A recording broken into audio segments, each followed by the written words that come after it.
My name is Leo Hayes. For 7 years, I've just been some average guy making up the numbers in this world, with the small caveat that I'm not originally from here. I had just picked up the custom ring I'd ordered from a boutique jeweler downtown. That's when they cornered me. A middle-aged couple dressed in clothes that screamed, "We have more money than God." The man dropped a bomb with his first words, "Son, we're your real parents." The second the words left his mouth, glowing, translucent lines of text started scrolling in front of my eyes. Red alert! Red alert! The scumbag protagonist is about to be claimed by his billionaire family. Damn, wasn't this the guy just complaining to someone that Skylar Rains is 8 years older than him? I bet he's packing his bags to dump her overnight. I feel so bad for my girl Sky. She used to make him instant ramen and always add 2 eggs. Now he's gonna toss her out like trash. I blinked, staring at the empty air, thinking my long-overdue system from whatever cosmic entity sent me here had finally arrived. But a closer look revealed this wasn't some pre-written life script. It was the comment section from a trashy drama, floating in my vision. And another thing, since when can you just slander someone in the comments? I'm a one-woman man, through and through. What part of me is a scumbag? The summer I turned 18, the cicadas buzzed so loudly you'd swear they were cooking the air. The moment the bell rang after my last final exam, my buddies and I ceremoniously ripped up our textbooks, threw our arms around each other's shoulders, and marched straight to a karaoke bar. When we finally stumbled out, a torrential downpour had materialized out of nowhere. I was splashing through puddles, making a run for the light rail station, when a blinding set of headlights cut through the curtain of rain. I felt myself get thrown into the air by an immense force. And then, nothing. When I opened my eyes again, the first thing I saw was the sterile white ceiling of a hospital room. A woman was sitting by the bed. Her white dress was stained with dark, uneven patches from the rain, but that couldn't hide the startling brightness of her eyes. They looked like a lake holding shattered pieces of light. "I'm so sorry. I'm so sorry." She started apologizing the second she saw I was awake. Her voice trembled, and her knuckles were white from clenching her fists. "I'll take full responsibility," she said. The doctor later told me I just had some scrapes, bruises, and a mild concussion, nothing that would cause any permanent damage. When I was ready to be discharged, she wanted to discuss compensation. I told her not to worry about it, but she insisted, so I accepted $2,000 just to put the matter to rest. It was only after I left the hospital, staring at a world that looked completely different from the one in my memory, and recalling the long, vivid dream I'd had while unconscious, that a terrifying realization hit me. I had been transported to another world. Worse, I was in the body of someone who had the same name, face, and age as me.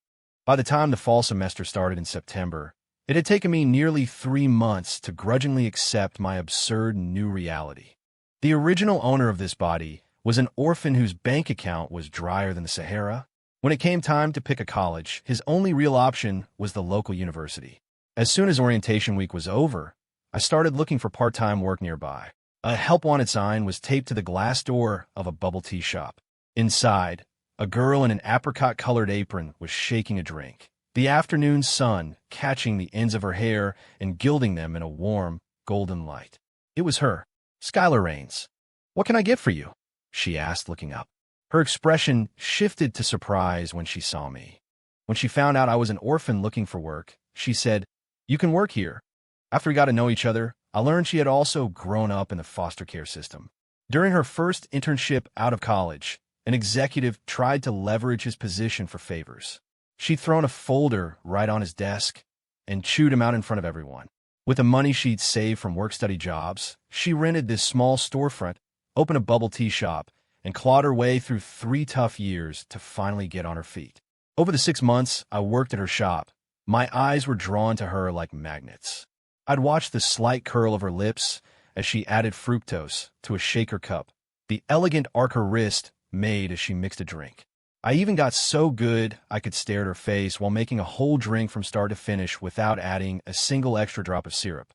My crush was like a glass of unsweetened lemonade, so sour it made my teeth ache. On the first Valentine's Day after we met, I clutched a delicate gold chain I'd spent a month's wages on and cornered her at the shop door after she'd locked up for the night. Snowflakes were melting on my eyelashes. My voice was tight.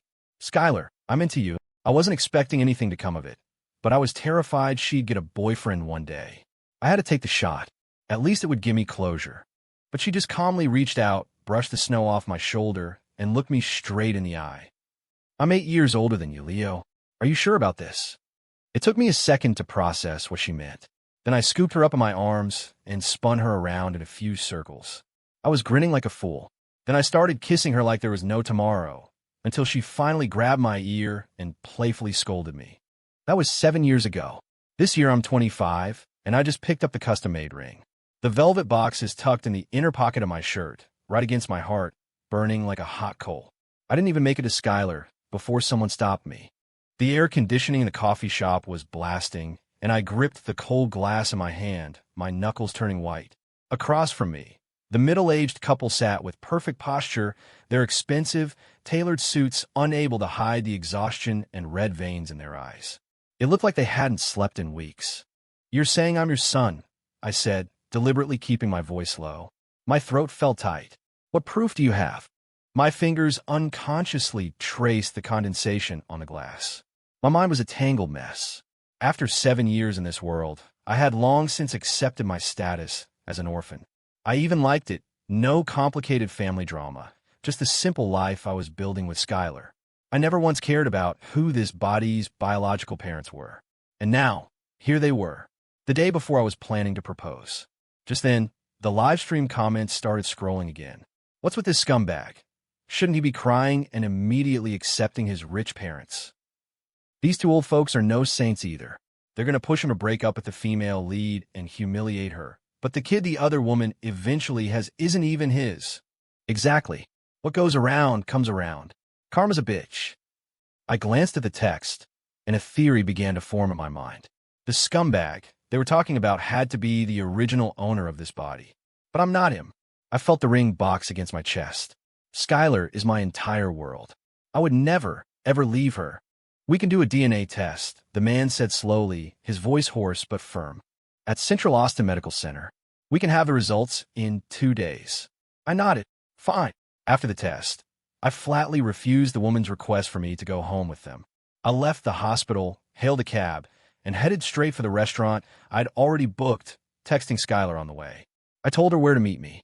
For a guy who has true love practically tattooed on his soul, a proposal could never be some sloppy, last-minute affair with a bouquet of roses from a convenience store. I booked the entire rooftop of the Apex Hotel. When I paid, the gorgeous concierge's eyes went wide. Too bad for her. I'm out of her league.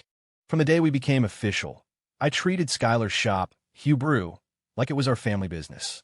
I was determined to help her make it a huge success. Being from another world has its perks, after all.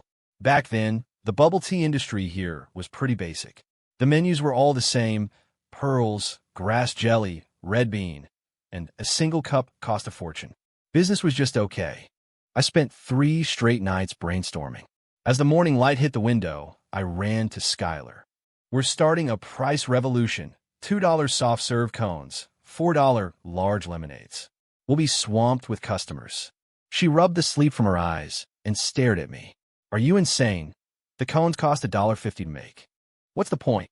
I dragged her down to the street behind the university and made her count the people walking by. "Look," I said, pointing at the students clutching a few dollars, hesitating. "It's not that they don't want it. It's that they can't afford it. We build a following first," I insisted. "Once we have the customers, the profits will come." My passionate, gesticulating argument eventually wore her down. She agreed. The first weekend we launched the specials. The line of students stretched from our door all the way to the traffic light. The cash register dinged so much it was hot to the touch. Skylar was so busy she didn't even have time for a sip of water, her bangs plastered to her forehead with sweat. That night, after closing, we collapsed in the empty shop. As we counted the mountain of cash in the register, she suddenly grabbed me and started laughing so hard she couldn't stand up. "I never knew you had such a brilliant little mind," she said. 6. After the business exploded, I came to her with a map covered in circled locations. "Let's open more branches." She chewed on the end of her pen, running the numbers for a long time. Finally, she slapped the deed for the shop on the table in front of me. "I'll mortgage the property." With that, and what we've saved up these past few years, it should be enough. In those days, we were up at dawn to supervise renovations, tracking every bit of progress. She'd lean her head on my shoulder to catch some sleep during bumpy drives, her eyelashes casting soft shadows in the morning light. Late at night, in our tiny apartment, she'd be at the computer reconciling accounts while the printer hummed, spitting out pages that sometimes got stained with grease from the single bowl of ramen we shared. Her fingertips grew calloused. My back ached constantly. But every time we locked the shop for the night and saw the Hugh Brew sign light up the darkness, a sweet satisfaction seeped into our very bones. When we opened our tent store, Skylar's hand was sweating in mine, her palms surprisingly hot. The day we decided to form a corporation and start franchising, she insisted on giving me half the shares. The tip of her pen hovered over the stock transfer agreement. "None of this would have happened without your recipes and your ideas," she said. In just over 6 years, that little bubble tea shop became a publicly traded food and beverage company. The day we rang the opening bell on the stock exchange, Skylar stood under the spotlights in a custom-tailored suit, giving her speech. But her eyes kept flicking over to me. I knew she wasn't looking at the shareholders or the reporters. She was looking at the clumsy kid who had crashed into her world on a rainy night. The goofy guy who sat on the floor with her counting coins. The man she wanted to spend the rest of her life with. And now I was a self-made man. Money was definitely not an issue. 7. When Skylar pushed open the revolving door, the evening breeze caught her burgundy dress, making it flutter. I could tell she had gone home to get ready. She sat down, looked out at the warm city lights, then turned to glare at me. "Are you crazy? Booking a whole floor for just the two of us?" I smiled, pulling out her chair. My fingertips brushed against the delicate gold chain she'd worn for 7 years. The very same one I'd given her when I confessed my feelings. It didn't really match her status anymore, but she always said it was comfortable. The waiter brought over the beef Wellington, steam rising from the plate. She paused while cutting into it. "All right, what's the special occasion?" "It's a very special occasion," I said, taking a spoonful of cream of mushroom soup. She raised an eyebrow, about to say something, when the lights on the entire floor suddenly went dark. A single candle flame flickered to life in the darkness. A waiter appeared, pushing a dessert cart. On top of a 3-tiered mousse cake, nestled among the buttercream flowers, was the diamond ring I'd spent 6 months designing, glittering with 1,000 tiny sparks. "Is this?" Her words were cut off by fireworks exploding outside the window. As the first burst of golden red light bloomed in the night sky, she clamped a hand over her mouth. Then came a second, a third, and soon countless sparks were spelling out the words "Sky, marry me" against the twilight. I took the ring, dropped to one knee, and looked up at her. Her eyes were as red as they had been that first day in the hospital. Only this time, her tears were filled with shimmering light. "Skylar Rains." My voice was even shakier than the day I first told her I liked her. "From the moment I crashed into your life at 18, I've dreamed of this day. Will you marry me?" Before I could finish, she threw herself into my arms, snatching the ring and clumsily shoving it onto her ring finger. "Yes. Yes. Leo Hayes, you asshole. Do you have any idea how long I've been waiting for this day?" Her voice was muffled against my shirt, thick with tears. Just then, the floating comments went insane, a dense wall of exclamation points nearly blotting out the night sky. "This isn't how the plot is supposed to go. WEF. The scumbag actually proposed. Wasn't he supposed to break up with her today in the original story? I must be reading a fanfiction version. But damn, those fireworks are so romantic, I'm crying. The scumbag got a new soul. TRUE, love wins. This is how it should have been all along." I was about to lean down and kiss her forehead when the weight in my arms suddenly went limp and heavy. Skylar's hands, which had been wrapped around my neck, fell away. Her body slumped as if her bones had dissolved. "Sky!" I panicked, catching her. Her cheeks were burning hot, but her lips were colorless. Her eyes were closed, tears still clinging to her lashes. The candle on the cake flickered, casting dancing shadows across her pale face. The fireworks kept blooming, the words, "Marry me," burning painfully bright against the night sky. As I held her limp body, the light felt like a million tiny needles stabbing me right in the heart. I could hear a waiter's panicked voice in the distance, but it all sounded like a dull roar. 8. The sharp, sterile smell of the hospital stung my nose. I was drifting in and out of consciousness when I felt a familiar warmth as someone gently traced my cheek with their thumb, like the first rays of sun on melting snow. "You're awake?" Skylar's voice was right beside my ear. I pushed myself up and looked at her, then froze. The left side of her face was flushed an unnatural red, with a faint bluish-purple bruise along the edge, as if she'd been slapped. "Hard. But I've been right here the whole time. How could?" I shook my head, dismissing the absurd thought. She leaned in, her nose almost touching my lips. "Pinch my cheek." Her voice was sickly sweet, the end of each word curling like a little hook. It was a playful, coy tone I hadn't heard in a long time. I raised an eyebrow and smiled. "What? You think you're dreaming?" I gently pinched her cheek, careful not to use too much force. When my fingers touched the flushed skin, she flinched. Skylar didn't say anything, just stared at me. Her expression was as complex as coffee swirled with honey, sweet, but with an unreadable bitterness underneath. Her gaze was starting to unnerve me. I playfully tapped the tip of her nose. "What's wrong? You already said yes, you know. It's too late to back out now." She suddenly buried her face in my neck, her arms wrapping tightly around my waist, squeezing with enough force that I felt like she was trying to merge with me. "Leo," her voice was muffled and trembling slightly. "I'm 33. I'm 8 years older than you. Are you really, really sure about this?" The question was like a needle, jabbing a memory. I pretended to be annoyed, tapping her nose again, a little harder this time. "It's not like you weren't 8 years older than me yesterday." 9. Her skin was warm and familiar under my fingertips, and my heart melted. She might be the chairperson of a public company now, cool and composed in the face of anything. But I was the only one who knew she was also just a girl who would panic and sweat after a minor car accident in a rainstorm. The kind of person who would hide in her office to cry after a business setback, who would whine and need me to feed her medicine when she caught a cold, and who would jolt awake in the middle of the night to ask if I would ever leave her. I'll never forget her 30th birthday, 3 summers ago.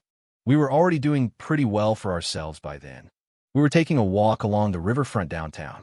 She looked at all the young women in their short skirts and suddenly tugged on my sleeve, a hint of sadness in her voice. "Leo, if I dressed younger, do you think people would assume you're my sugar daddy?"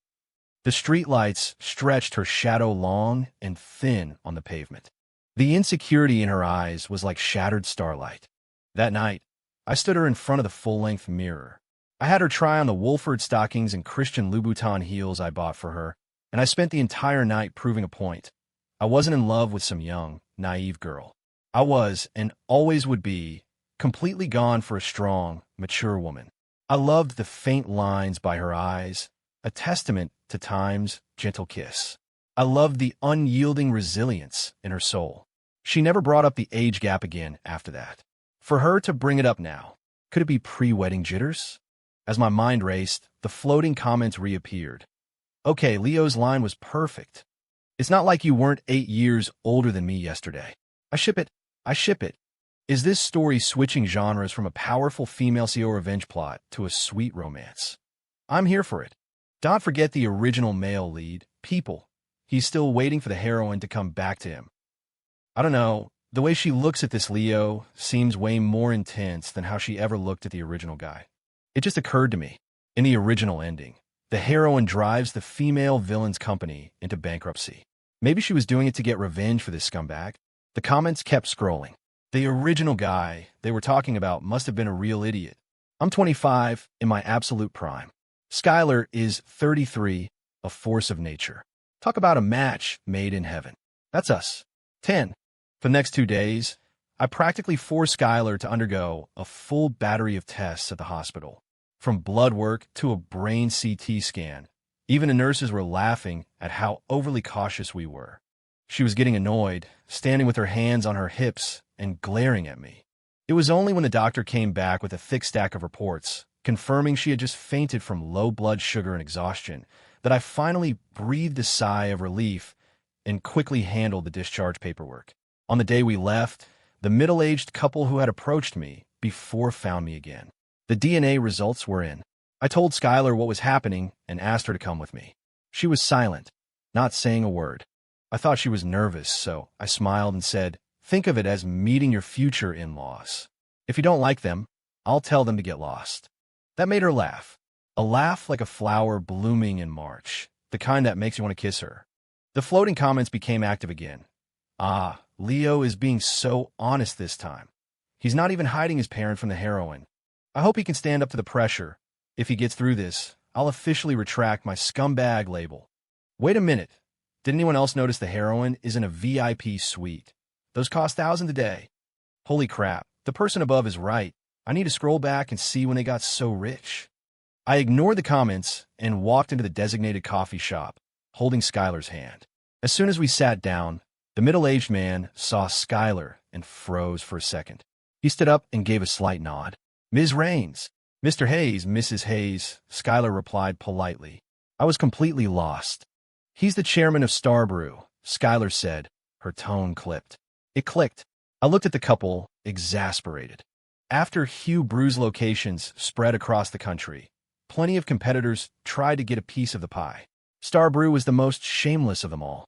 We'd spend a fortune on market research to find the perfect location, and they would stick to us like glue, like a persistent shadow.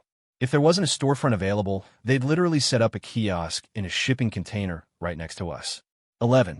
Mrs. Hayes's gaze toward Skylar was clearly hostile, but she didn't say anything. She just motioned for her husband to hand me the manila envelope. I opened it. The report read, "The test results support the stated biological relationship." Mrs. Hayes immediately shot up from her seat and opened her arms, ready to embrace me, probably trying to stage some dramatic mother-son reunion. I instinctively sidestepped. This sudden intimacy felt deeply uncomfortable. The man cleared his throat, his eyes shifting to Skylar. "Ms. Raines, may I ask what your relationship is with my son?" Here it is, the classic break up the happy couple scene. "Hold strong, Leo. Don't let your parents brainwash you. If he dumps Ms. Raines, I'll lose all faith in love." The smile on Skylar's face faded.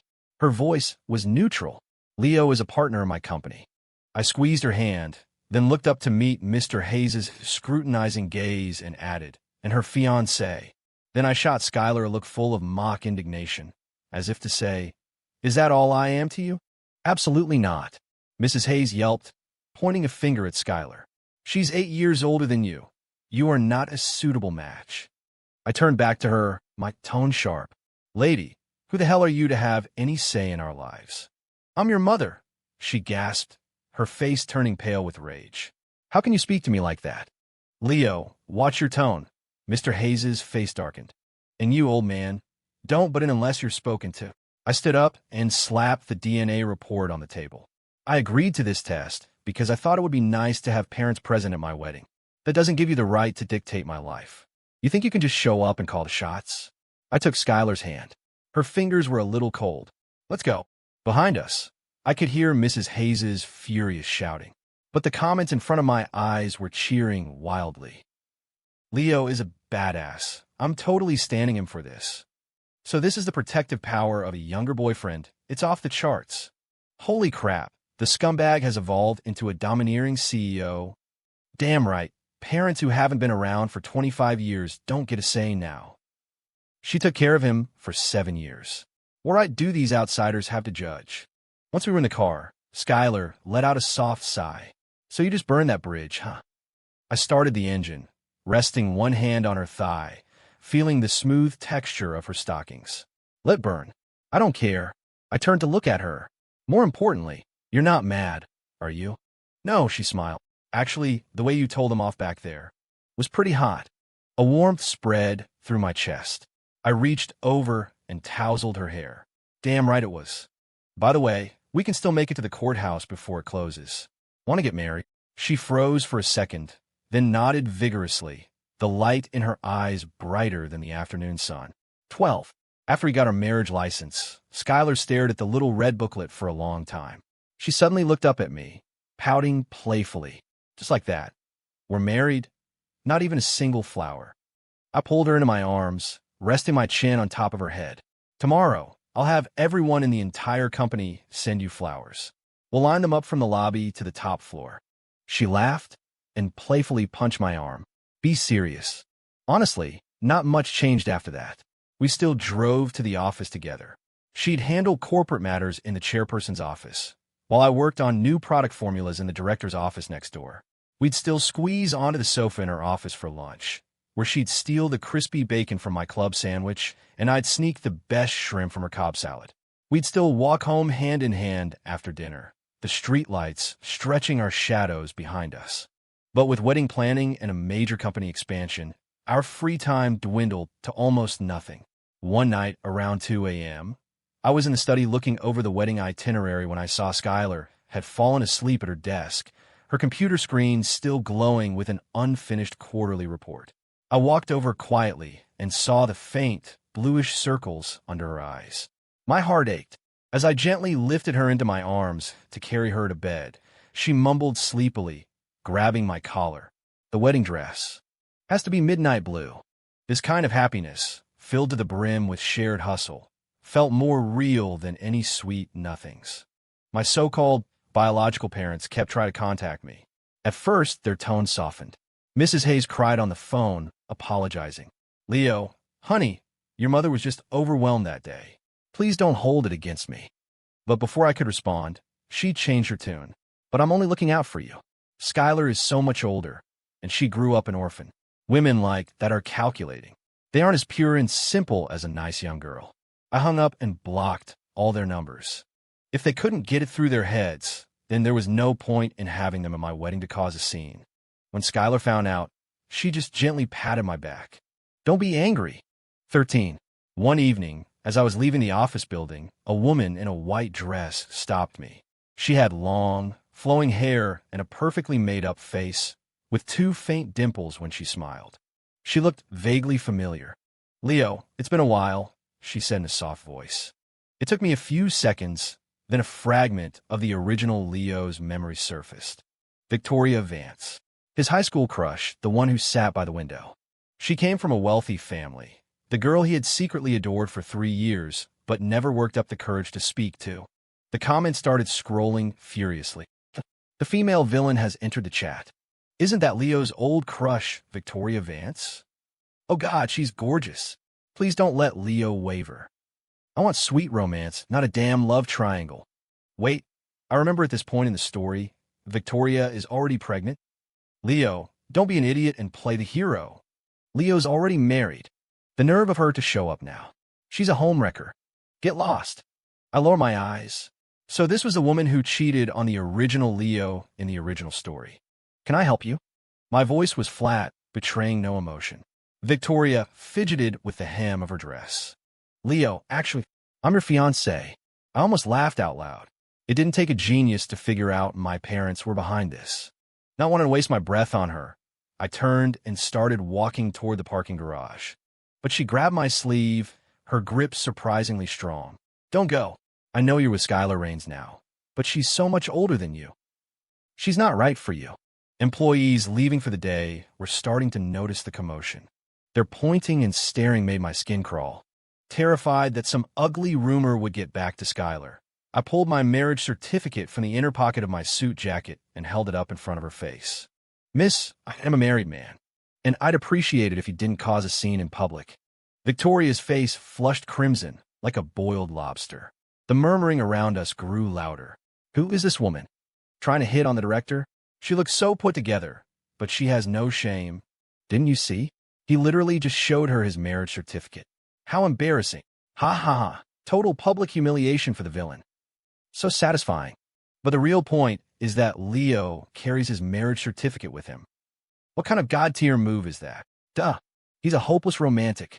Carrying the certificate is basic procedure for him. This is how you treat your wife." Just then, an arm slipped through mine, bringing with it a familiar, comforting scent.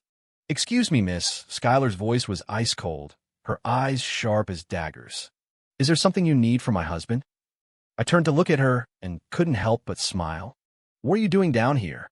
"Making sure some little fox doesn't lure you away," she said, raising an eyebrow, but I could see the smile hiding in her eyes. Victoria stood frozen, her head bowed, so low it was almost touching her chest, twisting the fabric of her dress. She looked like she wanted the ground to swallow her whole. Finally, unable to stand the stairs, she covered her face and ran off. I squeezed Skylar's hand. Her fingers were a little cool. Jealous? No, she said, though she hugged my arm even tighter. She was just in the way. The setting sun merged our shadows into one. I leaned down and whispered in her ear, "Don't worry. I only have eyes for a real woman. Any idiot can chase after a girl." She didn't say anything, just rolled her eyes dramatically. But the curve of her lips was sweeter than the sunset. 14. I thought that after that public humiliation, Victoria Vance would get the hint and back off. I was wrong. She stuck to me like gum on a hot sidewalk, relentlessly trying to get my attention. Sometimes she'd wait for me outside the office. Other times she'd send vague, flirty texts, reminiscing about our good old days in high school. At first, I just patiently ignored her. But eventually, her persistence got on my last nerve. I didn't bother confronting her directly. Instead, I had someone look into her family's business. It turned out they were a major food supplier, and they happened to have a few contracts with Hugh Brew. I didn't do anything drastic. I just instructed our purchasing department to conduct a more rigorous quality control audit on their materials and rerouted a few upcoming projects to other suppliers. It wasn't long before I heard the Vance family was having some minor cash flow problems. Preoccupied with her own family's issues, Victoria finally stopped contacting me. 15. On our wedding day, the sun was exceptionally bright. Skylar, in her midnight blue wedding gown, stood at the other end of the aisle, so beautiful I couldn't look away. When the officiant asked if I would take her to be my wife, I practically shouted, "I do." As we exchanged rings, I saw tears glistening in her eyes. I smiled and wiped one away. "Why are you crying?" "This is a happy day." "I'm happy," she choked out, squeezing my hand tightly. During the reception, I noticed Mr. and Mrs. Hayes had come in with some of our corporate guests. They were dressed in elegant, appropriate attire and looked a bit awkward. They were much more subdued than the last time we'd met. When we made our way to their table, Mr. Hayes handed me a folder. "Leo, congratulations on your wedding. This is a portion of our company's shares. A small gift from your mother and me." I was taken aback. I opened the folder. It was a significant number of shares. Skylar nudged my arm. I knew what she meant. This was a once-in-a-lifetime day. We shouldn't let anything ruin it. Besides, it would be stupid to turn down free money. "Thank you," I said, accepting the folder. I paused, then finally said it. "Dad, Mom." They clearly hadn't expected that. They froze, and their eyes instantly reddened. Mrs. Hayes started to reach for my hand, but hesitated. In the end, she just wiped away a tear. "Good boy," she whispered. "Such a good boy." Skylar followed my lead, greeting them gracefully as Mom and Dad. 16. Married life was peaceful and sweet. Skylar said she wanted to have a baby, preferably a boy to inherit the family business. I said I'd rather have a daughter, one who was as beautiful as her mother. Strangely, after the wedding, those annoying floating comments never appeared again. It was as if every sweet story is supposed to end with the line, "and they lived happily ever after." But I knew our story was just beginning. About a year into our marriage, I noticed a change in Skylar after she became pregnant. She started looking at me with a strange expression in her eyes. Every time I asked her about it, she'd say it was nothing. Until one night, 17, ever since Skylar got pregnant, all the business dinners and corporate events fell on my shoulders. Every time I came home late, smelling of alcohol, she would have a warm glass of honey water ready for me. She'd sit on the edge of the bed, gently wiping my face, her eyes full of concern. Tonight was another one of those nights. A business partner had pushed drink after drink on me, and my head felt like it was full of lead. I managed to take a quick shower and collapsed into bed. In a hazy state, I felt someone place a soft, familiar-smelling kiss on my forehead. There were only two of us in this house. Without a second thought, I wrapped my arms around her waist and, fueled by the alcohol, responded with passion. The next morning, I snapped my eyes open. The doctor's words suddenly flashed in my mind. No intercourse during the first trimester. A jolt of panic shot through me. I threw back the covers, but the person lying next to me made my blood run cold. It wasn't Skylar. It was Mia Lynn, her assistant. Mia was a pretty, reserved woman, 3 years older than me, and a notorious workaholic. She and Skylar had grown up in the same foster home. She'd been with Skylar since graduation, working by her side as they built the company. They were as close as sisters. Skylar always treated her like family. 18. I cheated. The thought was a dagger twisting in my heart. I couldn't imagine Skylar's reaction when she found out. The image of her disappointed eyes, her welling tears, just the thought of it was suffocating. Mia was woken by my sudden movement. She sat up without a word, her face a blank mask, and began to get dressed. Just then, the bedroom door opened, and Skylar walked in. She was wearing a loose maternity dress and carrying a bowl of oatmeal. She saw the scene in the room and stopped short. Panic seized me. I started rambling, trying to explain. Sky, listen to me. I was drunk last night. I don't know what happened. But Skylar's reaction was the last thing I expected. There was no anger on her face. Instead, she looked calmly at Mia, who was now at the door, and said, Mia, you can go for now. Mia nodded and slipped out of the room, closing the door softly behind her. The room was silent, the air thick and heavy. We were alone. My heart hammered against my ribs, bracing for the inevitable accusation. But Skylar just walked over to the bedside table, set down the bowl of oatmeal, and winked at me playfully. So, honey, how was it last night? Huh? I was utterly bewildered, convinced I was still dreaming. She sat down next to me, her hand coming up to cup my cheek. Her tone was shockingly casual. I'm pregnant, and I know you must have been feeling frustrated. For now on, how about we let Mia take care of you? Her words hit me like a bolt of lightning. I stared at her, dumbfounded, unable to believe what I was hearing. I knew Skylar had always felt a little insecure about our age difference. I was constantly reassuring her, telling her that I loved her for who she was and that age didn't matter. But I never, ever imagined she would do something this extreme. Sharing her husband, my mind went completely blank. I was offline. Seeing my lack of reaction, Skylar suddenly hugged me, her voice trembling almost imperceptibly. Honey, I have a secret I've been wanting to tell you for a long time. The truth is, I've been reborn. What? My entire worldview was shattering. As Skylar spoke, I slowly pieced together the story of her previous life. She had been reborn on the very day I was supposed to propose to her. In her past life, the original Leo had loved her deeply for a time. But after experiencing the wider world in college, he began to change, constantly asking her for money. When he found out he had wealthy biological parents, he dumped her without a second thought to return to his family. Devastated, she went to confront him, only to be brutally humiliated by his parents, who told her she would never be good enough for their son. Fueled by a desire for revenge, she started her own business. The journey was incredibly difficult, but a senior from her college days was always there to help her. Just as her career was taking off, she received news that the original Leo and his parents had died in a tragic accident. Unwilling to accept it, she investigated secretly and discovered it was all Victoria Vance's doing. She had orchestrated their deaths and seized their family fortune. Skylar poured all her resources into a new fight, eventually managing to destroy the Vance Corporation and avenge the original Leo. By then, the college senior who had always supported her proposed. She was almost 40, tired and worn out by life. She accepted, but their marriage was as lifeless as stagnant water. They lived together in silence, completely unhappy. A year later, they divorced. On the way back from finalizing the divorce, they were in a car accident. When she opened her eyes again, she was back on the day the original Leo was supposed to break up with her.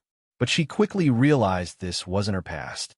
It was a parallel world, because the man standing in front of her, me, was completely different from the Leo she remembered. It was only after I met you that I started living the life I'd always dreamed of, Skylar said, her voice thick with emotion. But after we got married and life settled down, my mind started to run wild. I felt guilty. In my past life, I was with two different men. But you've only ever been with me. And I was scared. Scared you'd get bored of me and cheat. I can't even imagine how devastated I would be if you ever left me. A while ago, I found out that Mia is into women. I saw her picking up a pair of stockings I'd thrown out to take home. Skylar hesitated, as if the words were hard to say. I was going to fire her, but she begged me to let her stay, and I had a crazy idea. I thought if she was the one to take care of you, you wouldn't go looking for someone else. And if it had to be someone, I trust her. She agreed to it. Listening to her, my mind was a whirlwind of emotions. Shock, heartbreak, and a strange sense of amusement. This foolish woman, my wife, had concocted this insane plan because of these absurd fears. I pulled her into a tight hug, resting my chin on her head. My voice was hoarse. Skylar, are you an idiot? The only person I have ever loved is you. That's how it was, how it is, and how it always will be. Why would you ever think I'd go looking for someone else? After clearing the air about Mia, a crucial question popped into my head. Hey, it never occurred to you that I might be reborn too? And that's why I was so good to you this time around. Isn't that how it always goes in those novels? The scumbag is reborn, sees the error of his ways, and spends his new life doting on his wife. Skylar, who had been twisting a button on my shirt, rolled her eyes dramatically. I'm not an idiot. You and him are nothing alike. My curiosity was piqued. I leaned in closer. How so? She tilted her chin up, a mischievous glint in her eyes. You're way more of a pervert than he ever was. No way. That's slander. I shot back, my voice cracking. Skylar just hummed and started counting on her fingers. When I used to give him gifts, designer clothes, expensive watches, his eyes would practically glue themselves to the items. He'd have this huge, greedy grin. But when I give you those things, you barely glance at them.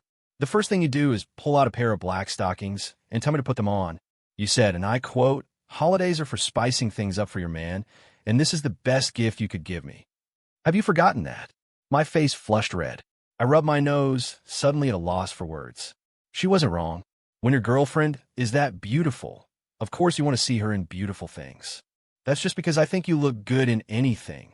I mumbled, my fingers nervously picking at the bedsheets. Skylar's grin widened, and she pinched my cheek. There's more. When I went shopping with him, his eyes were always glued to the luxury stores. You, on the other hand, should I pull up your Amazon search history? Stop. I quickly covered her mouth, terrified she was about to air all my dirty laundry. Okay, I get it. I admit it. I'm a pervert, Happy. She pulled my hand away, the laughter dancing in her eyes. It's not just that. You helped me turn a tiny tea shop into a public company. He never would have had the brains or the drive for that. Well, that's true. To make things fair, I told Skylar my own secret, that I was from another world entirely. Since she had been so honest with me, I didn't want to hide anything from her anymore.